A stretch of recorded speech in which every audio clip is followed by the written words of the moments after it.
ग्राम कटिगरा में जिलाधिकारी शीतकालीन भ्रमण के दौरान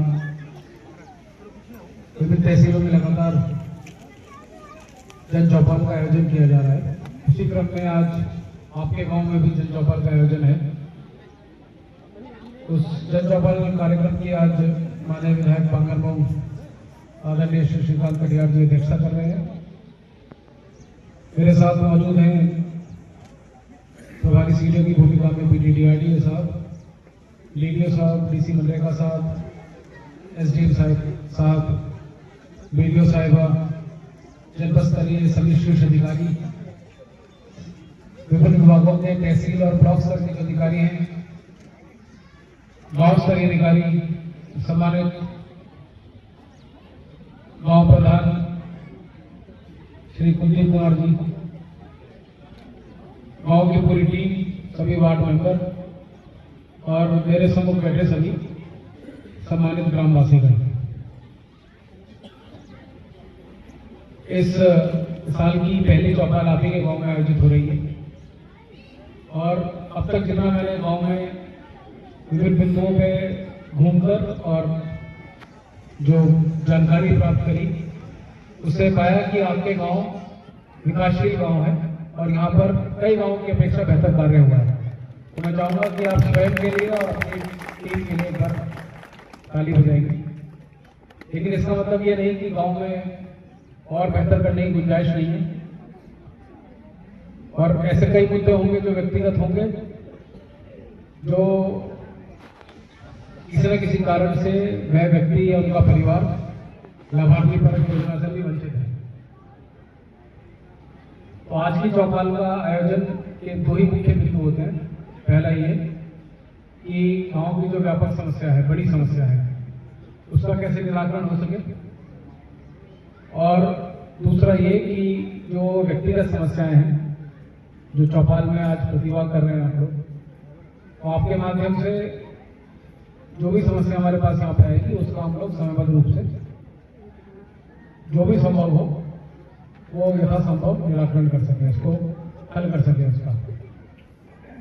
इसके अलावा एक और महत्वपूर्ण प्रायोजन ये भी होता है कि विभिन्न योजनाओं का जो आज यहाँ पे कैंप लगे हैं उसकी ज़्यादा से ज़्यादा लोगों को जानकारी हो। कई बार हम लोगों को जानकारी नहीं हो पाती, जिसके अभाव में हम लोग पूरा फायदा नहीं उठा पाते। जैसे उदाहरण के तौर पर माननीय प्रधानमंत्री सूर्य घर योजना है, तो बहुत ही अच्छी योजना है और गाँव में चाहे वो खेती के लिए हो चाहे वो घर के लिए हो, दोनों ही मायनों से बहुत अच्छी योजना है। इसमें एक बार का खर्चा है और उसके बाद आपके घर में कम से कम न्यूनतम लाइट जो है, किसी समय लाइट नहीं जाएगी, इतना कम से कम 1 या 2 कमरों में सुनिश्चित हो जाता है। तो ये योजना शहरों में, बड़े गाँव में बहुत धूमधाम से और बहुत तेजी से बढ़ रही है। अब आपके गाँव में बिल्कुल द्वार पे ही है तो आप लोग उसका फायदा जरूर उठाएं। कुछ योजनाओं के बारे में आपको जो वीडियो साहिबा हैं उन्होंने बताया होगा, कुछ का आपको ज्ञान जो कैंप में है वहाँ जाके लगा होगा।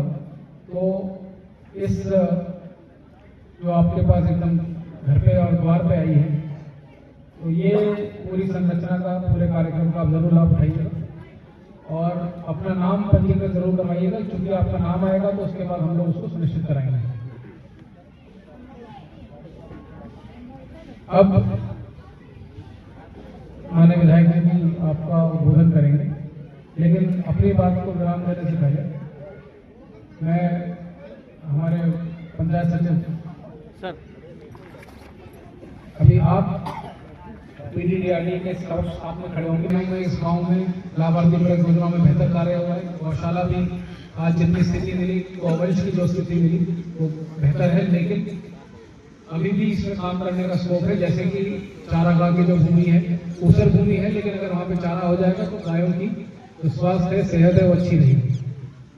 इसके लिए एक बार हमारे कृषि अधिकारी, जिला कृषि अधिकारी वो एक बार जाते हुए बगल की भूमि को भूमि संरक्षण में लेने के लिए एक बार इसकी कार्य योजना बना ले, जिससे वहाँ पर हम लोग चारा कर सके और हरे चारे का इंतजाम न केवल उन जानवरों के लिए, गाँव में भी कुछ लोगों को देने के काम आएगा जो गरीब परिवार हैं और गौपालन करते हैं। अभी जिस परिवार के हम गए थे उसने गाय पाली हुई थी, तो वो व्यक्ति भी वहाँ से ले सकते हैं।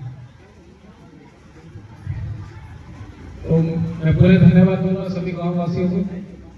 आपको नववर्ष की शुभकामनाएं भी देता हूँ और आशा करता हूँ कि इस 100 साल के बाद गाँव की लगभग 95% समस्याएं जो हल होने लायक है वो 10 से 15 दिन के अंदर पूरा सरकारी अमला मिलकर इन समस्याओं को हल करेगा। इन्हीं शब्दों के साथ अपनी वाणी को विराम देते हुए धन्यवाद ज्ञापन करता हूँ। जय हिंद, जय भारत।